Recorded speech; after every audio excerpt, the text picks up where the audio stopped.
welcome back. So today's video is going to be all about Eleanor's 18-month update. I have totally fallen off the bandwagon. When I had my first daughter, I filmed one of these, I want to say monthly through age 2.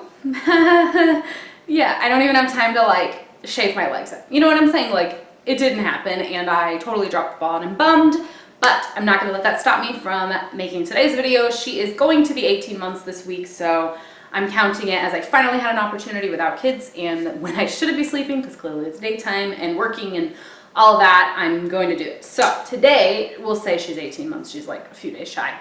She is about 23, 24 pounds, which is almost the same as what she was at her 12-month appointment. I mean, she was like 22 pounds, 8 ounces or something like that at her 12-month in August, 6 months ago. And then we took her in probably 2 weeks ago, I would say, to her doctor because of itchiness, which I'm going to talk about that. Like, that's a huge topic of today's video. And she was only 23.5 pounds. And I was like, so she gained 1 pound in 6 months? Like, that doesn't seem right. Because, you know, when you go when they're babies, it's like every time you go to the doctor, they've gained 4 pounds. And you're like, you know, like, because you go every few months and they're just gaining so much. And I guess that's just, you know, her natural like body weight and size and stuff. I'm gonna try to remember to link this. It's a dinosaur, in case anybody's wondering. Like, maybe it's distracting, but my husband picked it out for me for Valentine's Day and I was like, that's kind of cool. Like, I don't know that I would have purchased it, but honestly, like, it's growing on me. So hope it's not too distracting that I'm wearing a dinosaur on my chest, but you know, whatever. Anyway, so she is in basically 18-month clothing and she's 18 months, which is kind of weird because her sister was 18 months wearing 2T, 3T. I mean, she was in the 90th to 100th percentile like her entire life. Still is. She's 3, not even 4, and she's wearing 5T. Some 5Ts I'm like putting away. So you get my point. Like, she's average. I think at her birth she was 7 pounds 5 ounces and she was like in the 25th to 50th percentile for weight. And then at certain points, like, she was freaking fat. Like, she was nice and chunky baby, exclusively breastfed through like when she turned 6 months and started solids. Funny enough, I actually just use Google Photos like constantly, and Google Photos reminded me that on Valentine's Day, that was 5 days before she turned 6 months, we gave her first solids a year ago, and it like reminded me like 1 year ago today, and I see my 3-year-old feeding, or at the time my 2-year-old, feeding her baby sister her first bite of green beans, you know, and I was like, oh my gosh, that was a year ago. She was so chunky. Fat little cheeks and fat little arms and her little like rolls in her arms and stuff. She doesn't look like that anymore. She's definitely stretched out. I think she's probably more like the 25th to 50th percentile for height and weight now. But you know, at the 6 month to year mark, she was like 75th percentile for height and weight. Like, she was a good sized baby, even though she was 7 pounds 5 ounces, which I think is like average-ish at birth. But yeah, she got chunky and then straightened out and hardly gained any weight. I did ask the pediatrician when we were there a couple weeks ago. She was concerned and she goes, no, she's still got a good amount of meat on her. I was like, okay. She goes, I can tell, like, she's eating and she's fine. I'm like, okay, if you're not worried. Like, her percentiles did drop a little, I think, but the doctor wasn't worried, so that's fine. For height, I think she's about 31 inches long, tall. And when I say, you know, when they're little babies, you say they're long, like, she's 21 inches long. It's like because they don't walk or stand, you say long. This kid never sits down. She doesn't go by long anymore. We call her tall. But yeah, she's average-ish. She's in 18-month clothes. She still wears some 12 to 18-month stuff all the time. 12-month onesies. We do have to layer her, not because it's cold out. As you can see, it's like 75 degrees and sunny here in Arizona right now in February. But it's because of her itchiness, and I'll explain more about that, like I said. So we put like long sleeve onesies on with a high neck, you know, long sleeves, and pants with socks that go up to her knees to cover her rash and skin so she can't scratch herself. And so some of those underlayers that I put under her, like cutesy shirts or whatever, are the 12-month size, or 12 to 18, and she's turning 18 months now, so she's small. A lot of the stuff that I put on her in a 2T or 24 months fits, but like, it doesn't fit her perfectly. If I had to say her perfect size, it's 18 months, and she is 18 months. So like I said, an average kid. She's in size 4 diapers. However, we have used size 5 diapers in the recent past on her. It's like whatever we have, and we had leftovers from her sister. We had some from her cousins that my sister, like her kid's been out of diapers for a year, and she was like, I found a bunch of size 4 diapers in my trunk. Do you want them? And I was like, okay. They're like still in the package, you know, like 30 diapers. I'm like, sweet. That's like a $20 value. I'll take that. But anyway, then we got size 5s from my mom, who was like previously been like the child care, you know, grandma, and babysat all of the grandkids. And Eleanor's the 6th grandkid, the smallest grandchild. She's like, I've got all these diapers and I no longer babysit much, so do you want them? And I'm like, all right. So she's like, before she grows out of size 4s and size 5s, do you want these? I'm like, excellent. So anyway, she has also had like so many blowouts lately, and initially I was like, oh, it's because she's been wearing these size 4 diapers. But if you read the packs, it says through 27 pounds, and I'm like, she's only 23, 24 at the most. So I don't know. And she does go regularly. It's not like she holds it and then just explodes with 2 to 3 days worth of food. She just has a skill, okay? But anyway, we have used size 5. She blows out of those too. We've used size 4. She blows out of those. So like different brands. I just don't even know. She stains so many onesies. Luckily, with her being our last baby, I'm like, I'm not going to sit there and do the thing I did when I was a first-time mom and like try these specialty soaps and like put them out in the sunlight to see if it lightens and soak in this.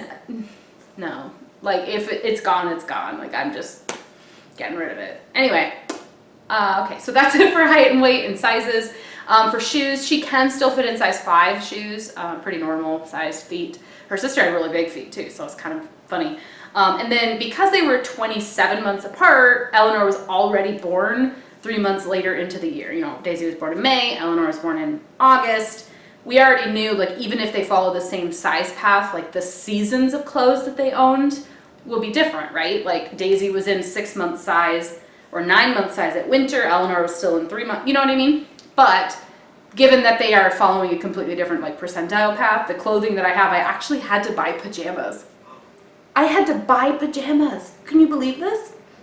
For my kid, because I have so many clothes for my kids. Hand-me-downs from all the cousins, like I said, youngest of 6. But I didn't have the right seasons for the right clothes. It was like so weird. But anyway, I lucked out. I went to Fry's, like our Kroger grocery store nearby, and they were clearancing all of their like footy winter style pajamas. So they were like light pink, but if you looked closely at the pattern, there was like a little reindeer or a snowflake on them or something small. Little, they weren't red and green Christmas, right? They were just like slightly Christmas-y winter, and they were like clearance for $1 a pair. So I got five pairs of footy PJs that are like a lightweight. Anyway, so that was cool, but I actually had to buy PJs, and I could probably stand to buy some more, but nope, not gonna do it. 5 is enough. We'll just wash them and whatever. Anyway, what else? Oh, I slowly started weaning her at 12 months. She started cow's milk, and then by 14 months, I was completely done breastfeeding. She never had formula or anything like that. I exclusively breastfed her till she started solids. She's a great eater. She loves food. She loves all kinds of food. I wish she would eat a little bit more in the veggies and meat department, but she definitely loves her carbs and her starches. And you know, it just depends on their moods. Like she wants lollipops and popsicles and candy because her big sister has it, and juice and like freaking Cheetos, you know, like she wants all of that stuff that like even grown-ups shouldn't really eat or shouldn't eat very frequently. But we try to just limit that to like once a day. You know, she can have a popsicle after her bath or whatever, and that's fine. It's kind of like our routine. We do dinner, you know, we play for a little bit, then I take her into the bath. I do have to bathe her daily now because of her skin. Again, I keep saying I'll talk about that later, but that's next. So after we get out of the bath and I put her PJs on, she runs to the freezer and says, open, open popsicle. So I'll talk about her language and vocabulary and mobility and all that stuff, but as promised, let's do the skin next. So she started getting itchy right around 12 months, and that was when we introduced cow's milk. So pediatrician was like, I think maybe she has a dairy allergy. She already didn't want to not have mommy's milk, right? But we were trying almond milk and soy milk and just different things, rice milk, and she just like didn't really love it. So as I ran out of the freezer breast milk and I stopped pumping and I didn't have any more breast milk, I stopped pumping at 12 months, and then she just had like in-person feedings here and there until 14 months, and then I quit. I quit with my first daughter at 13 months and this daughter at 14 months. Just, I knew it was my last time, you know, I hung on a little longer. But she sleeps through the night and didn't need overnight feeding since she was like 7 months old. So it was easier to quit this time. My other daughter was like, used me like a crutch, you know, till 11 months, nursing in the middle of the night and stuff. And this one, she was just like, bye mom, see you in 12 hours, you know? So she didn't need it. She was growing just fine. Anyway, so she started getting itchy and we're like, okay, she's allergic to cow's milk.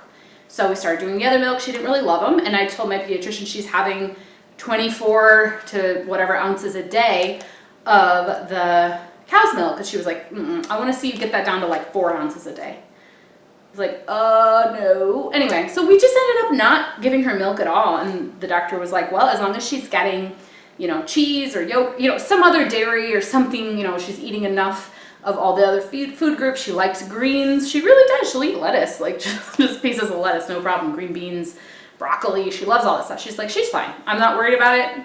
She's fine. So we basically now, even at 18 months, we do know now she's not allergic to cow's milk. I'll explain that in a second, but she doesn't really drink milk. Like, she doesn't need it. She's eating other foods, healthy foods, and so it's just kind of a once in a while, like I open the fridge and we have a little thing in the side door of our fridge and it has little cow's milk. You know, it's like 3 sippy cups fit in this one area. And those are for Daisy, our 3-year-old.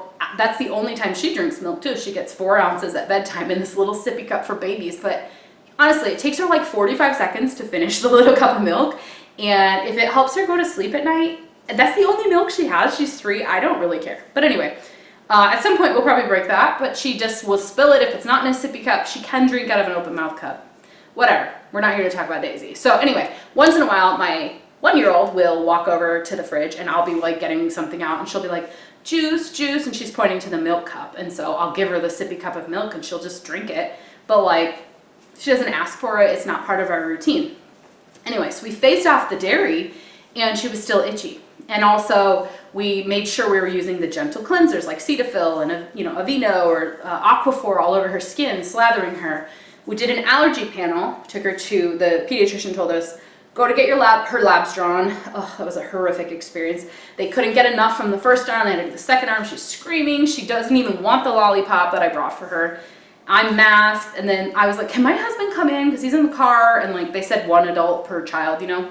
So he came in and he held my phone and played Minnie Mouse on my phone for her. And she like barely let them draw her blood. Got the lab results back. She's not allergic to dairy. She is allergic to egg yolk mildly. Like the doctor even said, don't even bother removing it from her diet. It's such a small amount. I can't remember what it was, like 0 point something, if that means anything to you. It wasn't like the other allergy, dog dander, was like 2.78 was like the amount. And I guess that's a lot for her allergy. It's a high considered. So we had to start doing some major dog dander control things, but everything else, they did like the Desert Mountain Environmental panel and the Food Comprehensive Allergy panel. So food allergies, so like a gazillion tests at the lab, and the only things that came up were the eggs and the dog dander, but dog dander was very high. So the doctor was like, you don't have to get rid of your dog, but you should have some safe spaces for the baby that the dog doesn't go in. So the dog does not go in her nursery. The dog does not go downstairs in our basement, which is carpeted, and that's where Eleanor spends 8 to 9 hours a day while we're working. She can't go on the stairs. She can't go down there. We do have a house cleaner every 28 days who like deep cleans, but then in Eleanor's nursery, I wash her bedding more frequently. I vacuum more frequently. We did like a thorough cleaning of her room, you know. We got an air purifier, like a HEPA filter, a high quality one, not like the cheap stuff. We had got a dust buster so I can like spot treat. We vacuumed the sofas. We gave the dog like the defurminators, the line like baths. We brush her. We use like a hand glove thing to like brush off the hair outside. We change our clothes after we're finished. Like we do all these things, right? We slather her in Aquaphor. We put her in long sleeve onesies with long tall socks under her pants that come all the way up to her knees so she can't remove her socks, because that's like her favorite activity, is to take off her socks and shoes, obviously. Like we never arrive somewhere where both of our kids have their socks and shoes on when we get there. It's always one of them or both of them have removed them. I'm like, why? Okay, it's cold out. Could we just like get the socks and shoes back on? Anyway, so she was still itchy. The Aquaphor wasn't working. We were bathing her twice a week like usual, but she just wasn't improving. It was, as a matter of fact, it was really ugly. And so the doctor was like, okay, this is a non-scheduled appointment. We made an appointment to just come in on a random week, that it wasn't like her 15-month and it wasn't her 18-month update. She was about 17 months. So I brought her in and she's like, what's up? And I'm like, the skin, look. And she was like, ooh, yeah. So it was just red on her ankles, really dry skin. It was red behind her knees. It was red like in the elbow cracks and right here. I mean, she was like scratching like something was really wrong. And I'm like, okay, if it's dog dander, do we need to get rid of our dog? So I even asked my mom, I'm like, could you take the dog for like a couple weeks? That's, you know, if we were going to go out of town, not that we do because of COVID, whatever. But if we were going to travel, we would give my mom the dog for a couple of weeks. She just lives like 5 miles away. My mom has a doggy door in a backyard. It would be no problem. My mom was like, yeah, if you think, you know, you want to try a month or whatever without the dog and see if her allergy improves, then sure, we could take her for a month or whatever. But I asked the pediatrician, she was like, we need to get you to an allergist. I'm like, okay. So we went to an allergist a few days later and they got us in miraculously. I guess they're like really booked out, but they got us in and they were like, okay, so yeah, she's allergic to dog dander, but she has eczema. I can tell you from here, I hadn't even undressed her yet. Like, they could tell because even like just little things, she was itching. She had the dry skin. He said he didn't even touch her. You know, everybody, I'm masked, my husband's masked, the doctor's masked, the baby can't be masked because she's under 2, but he's like, go ahead and undress her as we're talking. And I just kind of leisurely, you know, took off her onesie and took off her pants, left her diaper on, and so he could examine her. And he didn't even have to get up out of his chair or touch her. She didn't sit on an exam table. She just sat on my lap and like snuggled me and sat down. And I did end up giving her a lollipop because she was getting antsy as the grown-ups were talking for a long time. I feel like 20 minutes or something. For a 1-year-old to sit still, that's a long time. But anyway, she obviously has something going on, and he said, yeah, it's eczema. She has sensitive skin. She's going to have this, and chances are she'll develop more allergies. Do either of you have allergies? He looks at my husband and I'm like, well, yeah, I do, you know. So I have asthma, and he's like, He's like, I wouldn't be surprised if she develops some kind of other allergies as she gets older, but for now we can just give her this steroid. I think it's called like triamo, I don't remember. I'm gonna mess this up, a triazomolin or something like that. Steroid, we'll do that for a while. We'll do these lotions. You can use this and that, but we'll do the steroid for a week, and then only do it like spot treatment on the weekends if needed, and we'll do a telehealth like in a few weeks. I'm like, okay, guys, it's all gone. I mean, not all gone, but I have to bathe her every night with a gentle cleanser. And she is pretty much at maintenance mode already. And I'm like, oh my gosh, I wish we had done this sooner. But he said, you don't have to get rid of the dog. I don't think it's a dog. So that was a really long story, but essentially she eats everything. There's no restrictions on her diet, and she's not itchy anymore as long as I bathe her every night and slather her in like Aquaphor, some other gentle cream twice a day. Spot treatment of that prescription of the steroid, and she's fine. So like, oh, I'm so happy. Now she does have some like discoloration and spots on her legs. So the next time I see the doctor, I'm gonna ask about that, what he thinks. If that was just from like previous bouts of this eczema, and if she's going to like sort of tan all over once we do let her skin out to the fresh air. We have been covering her. Like I said, it's winter, it's okay to do that. But Arizona in the summertime, it's hot. Like it's gonna be 110 degrees outside pretty soon here. I mean, in May or whatever. I don't want to be keeping her in pants and socks and long sleeves and all that stuff. So he did say cotton is best for her skin to breathe and stuff. So I'm going to try not to do like itchy fabrics and things, which it's fine. If I do really want her to wear something foo-foo, I could put a cotton onesie underneath it. You know what I mean? Or like if it's the Easter dress, she can wear it for an hour for the pictures and the Easter thing, and then we'll take it off. But yeah, she really hasn't gone out. So we take her to the park or on walks, or we'll take her to my mom's or like my dad's or something, family only, and masked for the rest of us adults or whatever. But she doesn't really go anywhere, so fine, whatever. I'll put her in long sleeve onesies. But like as it gets warmer and as we're vaccinated and everybody is, I really hope that we can get her to a position where her skin looks nice and clear and it doesn't bother her. Of course, that's the most important. But like I'm a little bit, vain, and I want my kid to look adorable, and she just has like splotchy patches on her skin, and I think it's from previous eczema scarring or whatever you want to call it, little patches of stuff. So anyway, there's that. She loves, let's talk about things she likes to do. Climbing, running, walking. So my mother-in-law, of course, has purchased something that was kind of a big splurge in January. It was an indoor playground with like wooden stuff, and it's huge. And it has like 2 swings and a slide and monkey bars and a rock climbing wall and all this stuff. So it's really awesome, and the kids love it, and it's awesome. But my 1-year-old has learned to use it like I would not expect a 1-year-old to use it. She gets onto the very top of that tower, she swings herself, she does all this crazy stuff. So she loves to climb, and it's on a padded, like a thick mat, whatever, go ahead kid. But she can climb upstairs, she can climb anything. She climbs on the top of the dining room table, she climbs on the desk of my daughter's room, my 3-year-old's room. That's the place we used to be able to put anything that we didn't want the baby to get, small parts and things like that. Now Eleanor will just climb up on the chair, climb up on the desk. She could be on like the top of a bookshelf for all I know, like in 2 minutes. So we really have to keep a close eye on her. But anyway, she is a runner. She loves to run and then look at you over her shoulder like, hee hee, come and get me, you know, and she just takes off, and it's fun, really fun for mommy, keeps me active. She really likes to play and just goof around with her sister.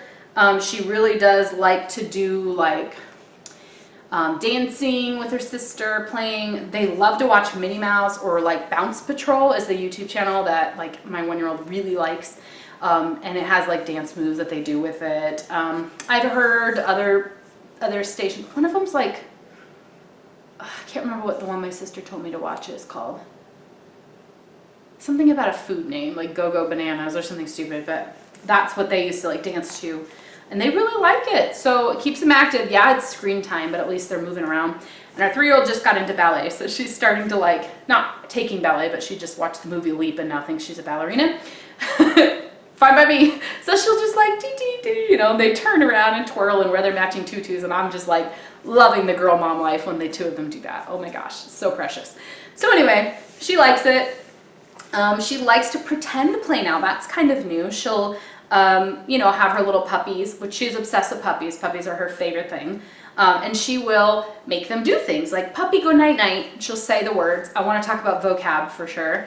But she'll say like puppy hungry, puppy eat, puppy in high chair. Hi, bye bye dada, night night puppy.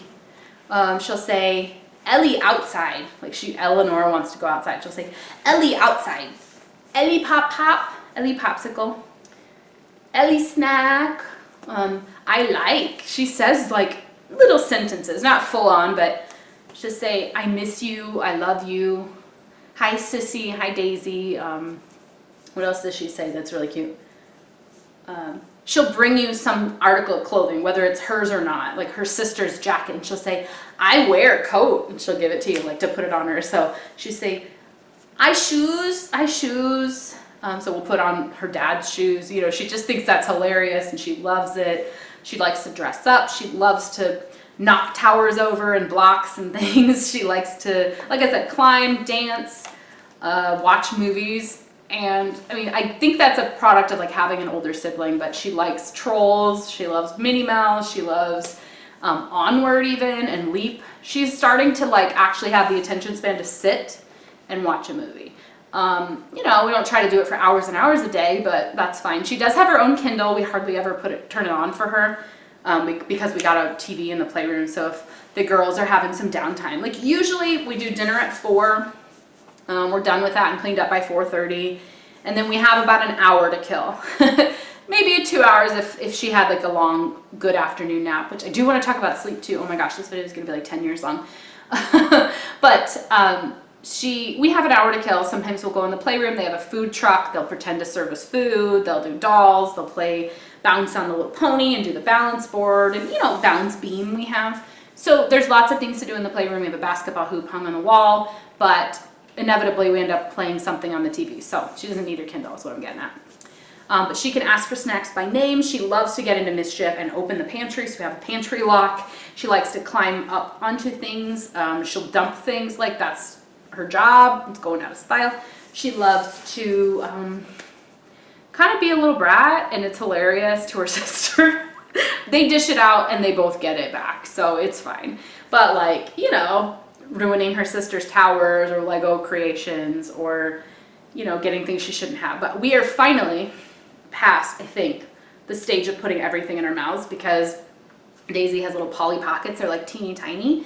like the height of like a quarter, you know, like the length of a quarter, diameter of a quarter is like how tall Polly is. She's really small, and you know, she'll move them and stuff. So she's getting like the Polly ride, Polly pet puppy. But that gets me to puppies and vocab. She speaks so much. I don't even remember her older sister speaking this much at this age. I mean, it's incredible to me.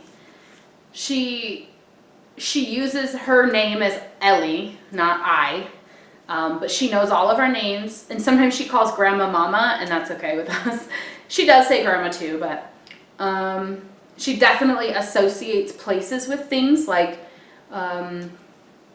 you know, I play, I run, and then like if she sees like grass, she'll say like puppies walk, or you know, whatever. Like she knows that when we do outside, we do a picnic, or when we do the car, we go bye-bye. Like she associates things with phrases, and so those aren't good examples, but do you know what I mean? She loves bath time. She climbs into the bathtub like fully clothed if she has access to it. We had to get toilet locks for this kid. We did not have to do that for our first kid, but she can open doors and has been able to open doors for quite a long time. So we had to get locks for our toilets because she would just stick her hands in there and splash around and be disgusting. Put things in the toilets, even if it wasn't her hands. She would put toys in there, her bibs. She leaves evidence. You can always tell when she did it, when she did something naughty, because you'll see her bib that she ripped off on the floor next to the toilet, and then there will be a dinosaur in the toilet. And you're like, Eleanor, you know what I mean? Like, you know it was her. If you go in the pantry, you'll find her half-drink sippy cup of milk, and then the dumped bucket of granola bars. And you'll be like, Eleanor was here. It's basically like her little signature move. So, you know, we'll go into her sister's room, and there will be a dumped bucket of Polly Pocket and Littlest Pet Shops, toys and stuff. And then next to it, there will be a Minnie Mouse plush stuffed animal that's Eleanor's. I'm like, yep, your sister was here. Anyway, she can independent play. She really doesn't mind. She loves books, though. One of her favorite things is to just bring you a book, and she just walks backwards and kind of like backs up to you and then plops down on your lap if you're sitting on the floor. And she said, read that, Mama, read that, I read, you read, Ellie reads. And she'll say, read puppy, like she knows what the books are about. She has her favorites. We have hundreds of books in this house. I mean, downstairs, upstairs, both kids' rooms, the living room, the playroom, lots of books. We're book people. But she knows her favorites, and boy, does she let you know when you are not reading the right one. You know, we have a certain amount of books that we read at bedtime, and a certain book that's her last book, and she'll see a different book, and we'll be like reading the last book, and she'll be like, no, and she'll slap it out of your hand and say, read puppies, and so we have to switch. You know, it's like, it's not worth the fight. Okay, you want to read the puppy book as the last book, even though we read it 3 times today? Fine. So yeah, she doesn't mind repetition. Definitely creature of habit, that's for sure. She's growing and talking, and I just love being a girl mom. I love watching my daughters grow up together and hold hands and hug and love on each other. And she says, hold you, and she'll look at her big sister and say, Ellie, hold you, and she'll hug her, and they kiss each other.